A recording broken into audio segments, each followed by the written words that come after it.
ଯେ ଆମେ ପଳାଇଛୁ ମାର୍କେଟକୁ କାହିଁକି ନା ମୋ ବଡ଼ ଝିଅ ପାଇଁ ନେବାର ଥିଲା ଗୋଟେ ଚପଲ। ଦେଖନ୍ତୁ ଚପଲଟା ଆମେ ବାଛି ସାରିଲୁ। ଚପଲଟା ବହୁତ ସୁନ୍ଦର ଥିଲା। ବଡ଼ ଝିଅ ପାଇଁ ଚପଲ ଦେଖିଲା ପରେ ଆମେ ଏବେ ଦେଖୁଛୁ ଆମ ଛୋଟ ଝିଅ ପାଇଁ ବି ଚପଲଟେ। କାହିଁକି ନା ଆମର କୁନି ଝିଅ ଏବେ ନୂଆ ନୂଆ ଚାଲିବାଟା ଶିଖୁଛି ବୋଲିକି ଆମେ ଆମର କୁନି ଝିଅ ପାଇଁ ଗୋଟେ କୁନି ଚପଲ ଗୋଟେ ନେବୁ।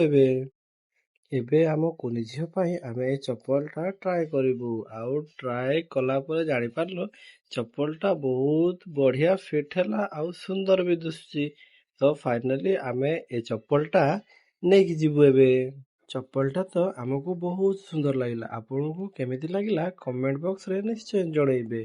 ଚପଲଟା ଦେଖନ୍ତୁ ପିନ୍ଧି ସାରିଲା ପରେ ମୋ ଝିଅ ଏବେ ଟିକେ ଚାଲିକି ଟ୍ରାଏ କରିବ। ଦେଖନ୍ତୁ କେତେ ସୁନ୍ଦର ଦିଶୁଛି ଚପଲଟା।